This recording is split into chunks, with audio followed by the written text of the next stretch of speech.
Hey, what's going on? My name is Nick. I live in LA as a musician right now, but over the years I've lived in a whole bunch of different places, Nashville and Florida, all over, and have played cover gigs for one reason or another to either help me pay bills or fill in gaps on like a short tour to help pay for the whole thing. So I wanted to share what I think I have learned over the years about playing cover gigs, hopefully help somebody else out if you're trying to like break into it for the first time, or maybe try and just make some money as a musician. The first place that I think you should reach out to if you're trying to book more cover gigs is bars and restaurants. If there is a bar and restaurant that has live music, there's a good chance that they have it multiple nights a week, maybe like Friday night, Saturday night, maybe on Sunday for brunch. These places, they have like pretty high turnover. So if you want to reach out to them, it's usually a little easier to break in there than say like booking a wedding. Bars and restaurants, the reason that they're booking music in the first place is because when music is going on or there's something like fun happening at the restaurant, it keeps people around, right? They're buying more food, they're buying more liquor, and the restaurant makes more money. So if they can spend a couple $100 to book live music that's like engaging and keeps the crowd around for longer, spending more money, then it's a win all around. So for bars and restaurants, I recommend that you have like about 3 hours of music before you start reaching out. This is usually, in my experience, this is how long I usually got asked to play. Sometimes it would be like 4 hours, and in very rare exceptions, I would get asked to play for like 5 hours and kind of break up if it was like a really busy place. Yeah, sometimes 4 hours and 5 hours. But this is pretty uncommon. I'd say having about 3 hours of cover music is like a good place to start.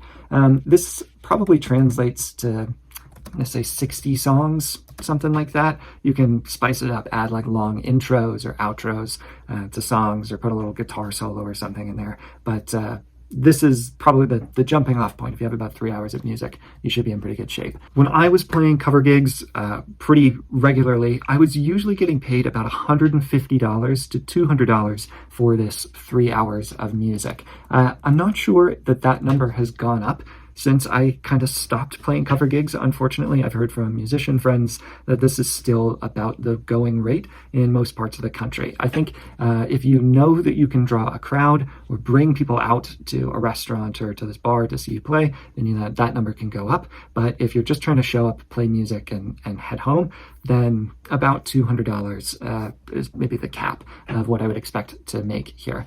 It is probably worth mentioning that you can ask for tips at these types of gigs at bars and restaurants in a jar or your guitar case. I don't know. It's always been a mixed bag for me on how much I made doing this kind of method. Sometimes I would get an amazing crowd and people would be really into the show, or there's a special event, right? People are drinking a lot, they're having a good time. In those cases, I wouldn't be surprised if I made like $100 in tips. So all told, I would end up with maybe $300 for the night. I would get paid for the music and then maybe make an extra $100 in tips. But on the low end of things, I do think there were times that I probably only made like $10 or made no money in tips. There was one time I got asked to play during a big baseball game. I forget what it was. I think it was a big Red Sox baseball game, and some guy in the audience came up and he paid me $20 to stop playing music during the game. And the last thing I want to talk about in booking cover gigs at bars and restaurants is that this is maybe entirely dependent on the part of the country that you live in.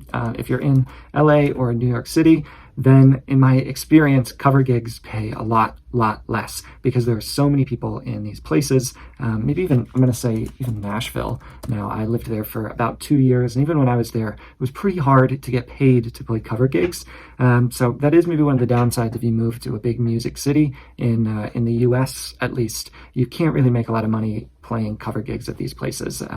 There's just a big oversaturation and people willing to play for free. But if you live in just about anywhere else, if you live in Kansas City or Cincinnati or Orlando, where I moved from, I think there's a huge alive and well cover gig scene that you can reach out to. So in LA and New York and Nashville, I think it's pretty common to get paid no money for a cover gig, but you do get to ask for tips, and especially if it's Nashville or you're playing here right on Sunset Boulevard here in LA, yeah, you're playing for tips and you're kind of at the mercy of how much fun everybody is having that night. But you know, like I said, if you're in Orlando, or how do you spell Cincinnati? Oh, I think I got it. If you're like Orlando, Cincinnati, Charlotte, something like that on the East Coast, definitely potential for cover gigs in these places. All right, next, I want to talk about weddings. Weddings are an amazing way to make money as a cover musician. If you have 3 hours of music, like you're playing at bars and restaurants pretty regularly, transitioning into playing weddings, I think, is maybe a better use of time. So you're not grinding it out every weekend, playing like 4 or 5 gigs just to try and pay all your bills that month, try and make a few $1,000s. So playing at weddings, I don't know that the amount of music that you're playing at a wedding matters as much. And maybe it's important to say that I think there's 2 types of wedding musicians. There are what I was doing, which was the solo artist playing just for a little while, maybe like a cocktail hour kind of thing. Cocktail hour, play the ceremony, maybe some intro music when people arrive. And then obviously there are wedding bands. I don't have any experience as a wedding band. Maybe somebody who does can comment down below. I'm talking like just playing solo. You're playing cover gigs, you're playing guitar, or you're playing piano or bass or whatever you're doing in your cover gigs. You can transition that into playing weddings. But the wedding band thing, you probably also need 3 hours of music as a full band, and all got to be upbeat at a minimum for this. But I have heard that it's pretty common for some wedding bands to have like 5 or 6 hours of music, because people at weddings always have requests, right? And if you bring a band on, it's going to be pretty intense. I'd say regardless of what type of wedding music I was doing, whether it was showing up to just play somebody's first dance song, maybe it was to play the entire ceremony, or maybe it's to do the whole thing, like not necessarily play for the main part of the evening, but play everything from when guests start to arrive through the ceremony, the cocktail hour, and then music to mingle. So maybe like 3 hours over the course of the evening. In those cases, I'd say at a bare minimum, I was asking for like $750 to $1,000 for some configuration of that type of event. This was just me like traveling solo to go play at a wedding. So like $750 or $1,000 as like a baseline, I think, for playing weddings. And the reason for that is it can be pretty intense to like get everything prepared for playing at these things. You've got to get your gear, make sure that your suit or clothes are like nice and ironed and ready to go to play at these kinds of things. You got to make sure that the music is ready. Like you have to play the songs that maybe they want to hear at the wedding. Sometimes you don't know them yet. You have to either go learn them, practice them, whatever it may be. So it can take some additional time before you even show up, of like learning songs and chords and stuff like that. Sometimes you would have to get an event insurance. This is a little rarer, but different wedding venues would ask to have insurance, and that could be like $150. And then there's also like the whole day time commitment, right? Showing up to play at a wedding is not an easy feat. I would sometimes have to drive an hour or 90 minutes.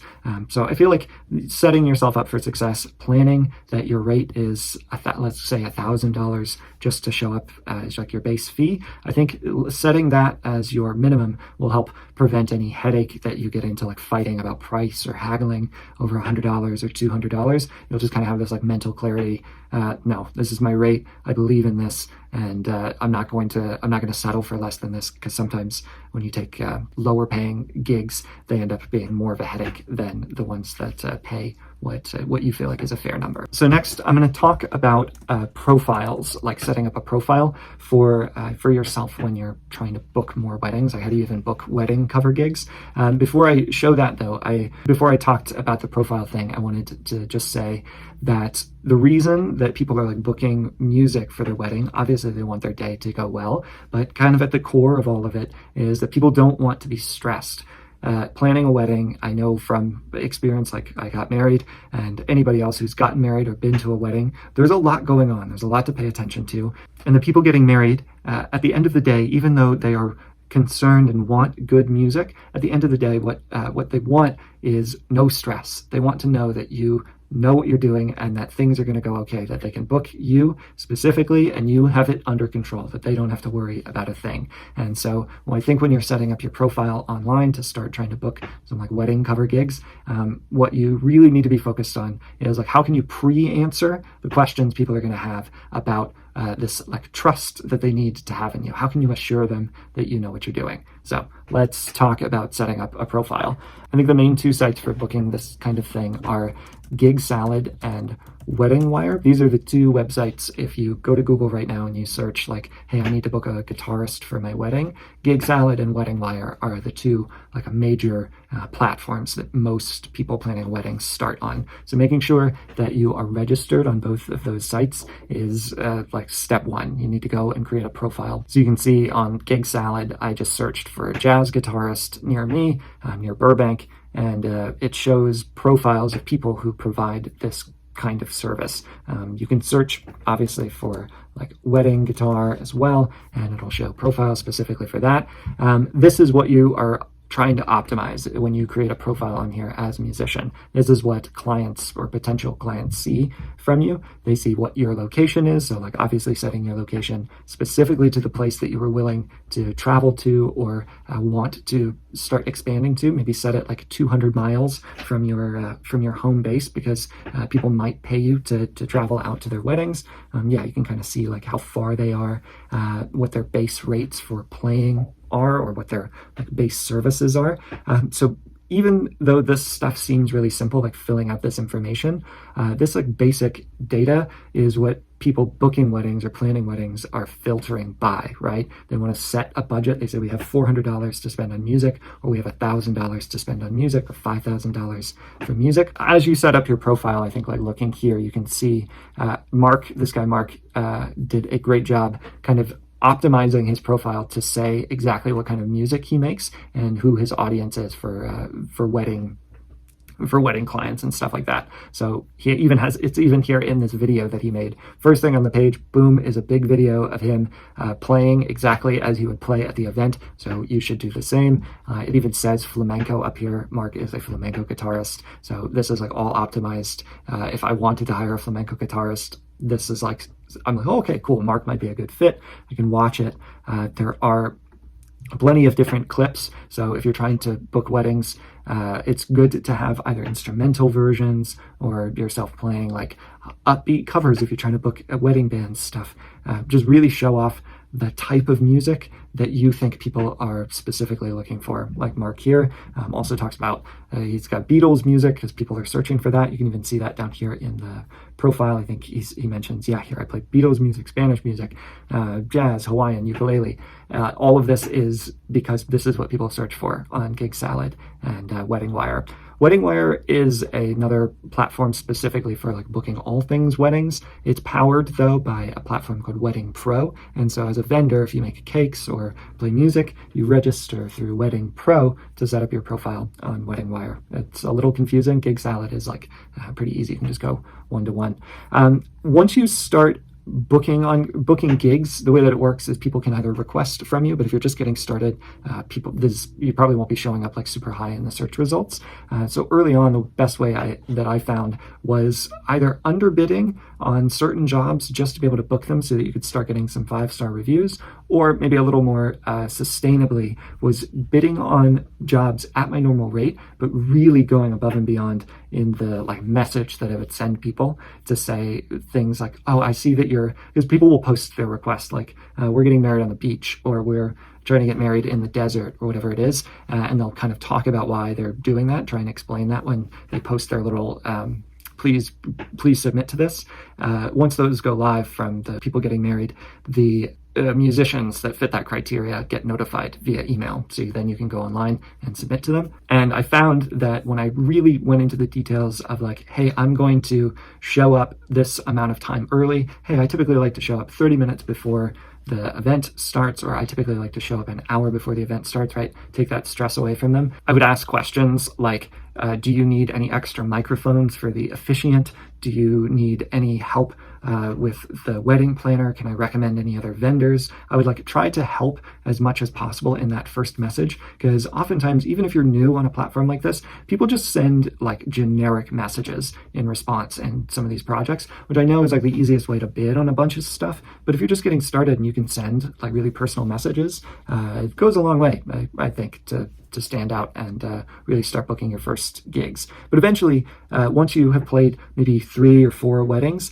you can see some of the people that show up here on the homepage when I just search wedding guitar in Burbank. They only have 1 review or 2 reviews, and this is like the main place that people come to book music for weddings, is here on GigSalad.